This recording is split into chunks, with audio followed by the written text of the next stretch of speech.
Apa? Iki ya ana artis YouTube lho, no. Sapa? Mbak Dek Lintang Kairo. Wah, Lintang Kairo daleme saka Blitar kene. Mau wis nemoni karo awake dhewe, ya piyaine cek cilik, ya ngono ya. Ya iki wis kerep main nang nggon wayang-wayang.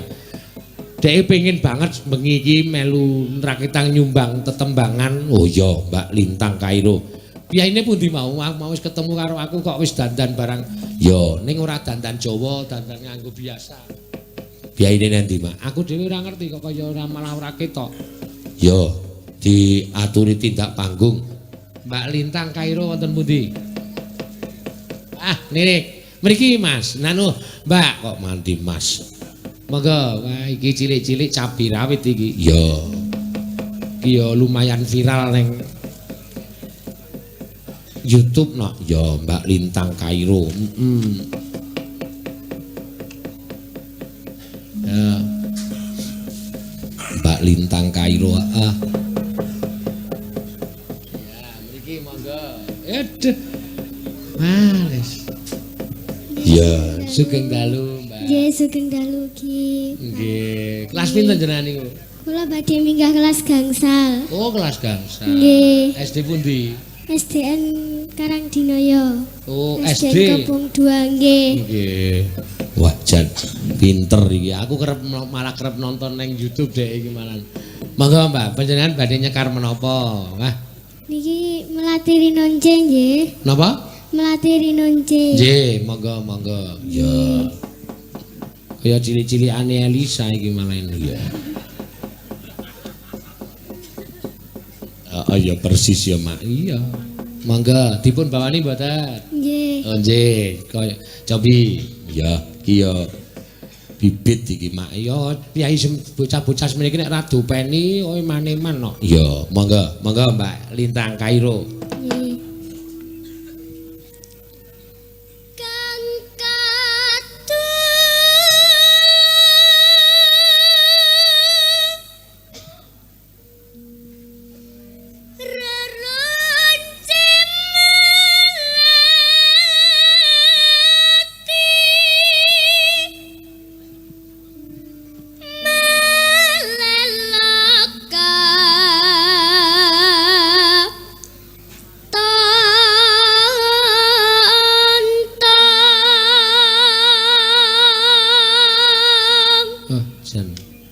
Suarane ya, Mak. Bocah semono wis gali-gali. Rena.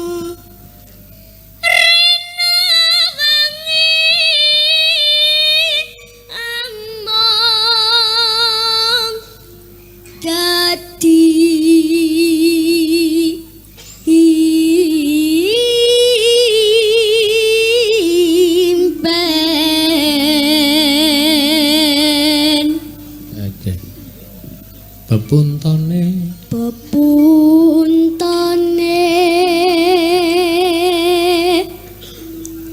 pantes tiga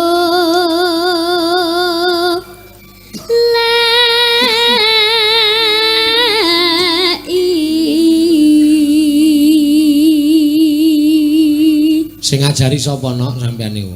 Nggih, rumiyin bapak kalih ibu. Oh, bapake nggih seniman. Mboten. Oh lho. Nggih. Ibuke sinden. Mboten. Nggih. Sampean niku bibit unggul tenan sampean. Bibit unggul tahan mereng iki no iya. Iya, pancen. Di nganu nggih, Mbak, di gula wentah nggih sing apik nggih. Sesuk nek wis gedhe aja gampang kegiwang karo musik-musik modern. Jawa niku apik banget. Nggih. Heeh, ya, Mak. Oh, bapake dadi seniman to? Mboten. Lah kok iso ngajari? Nggih, saged sekedhik-sekedhik. Oh, bapake iso sithik-sithik sampean iso akeh ngoten malah. Tapi sakniki ingkang ngajari Bapak Ki Gedhog Siswantara. Bapak? Ki Gedhog Siswantara. Gedhog? Ki Gedhog Siswantara. Oh, Gedhog Siswantara. Nggih, dalang saking Pelemahan Kediri. Oh, nggih. Wah, ki syukur. Iya. Aduh. Anakku semene luwih gedhe saka iki wis ora ngerti basa Jawa no. Anakmu, nek ngundang mbokne, Mama. Wah, monggo wis tak mulang Bu lho, mesti ora gelem Mama. Nek ana tamu ya malah elek le nyeluk, tamu." Matamu genti kuwi. Masane modern ki kadang kala malah elek lho. Iya tenan. Apa? Mama, kok anggere ana tamu dok-dok kula nuwun. Tamu. Wah, tanggane krungu malah wirang. Iya. Kalau bocah cilik iso ngunak-unakke mbokne matamu. Heeh. Terus nak mangga.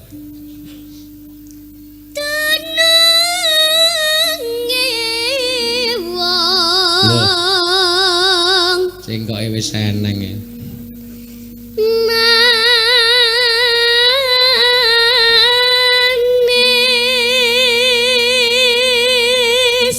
Enak ingkang mawe wuyo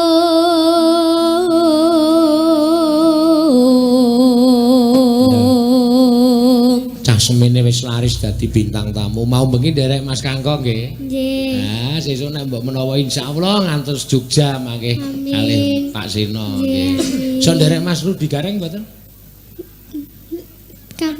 kapan niku? Lho kok kapan niku? Sampean niku sok nderek Mas Rudi Gareng nggih. Nggih nate teng desa kula. Oh nggih ya. Biayine ya rawuh iki. Lah iya ora rawuh tak ancam pisan. Mas Rene lho. Iya mending. Ya wis lenggah nang kono. Aku tekan kono rekane arep seneng Mas diceritani sedih banget. Ya wis ora apa-apa.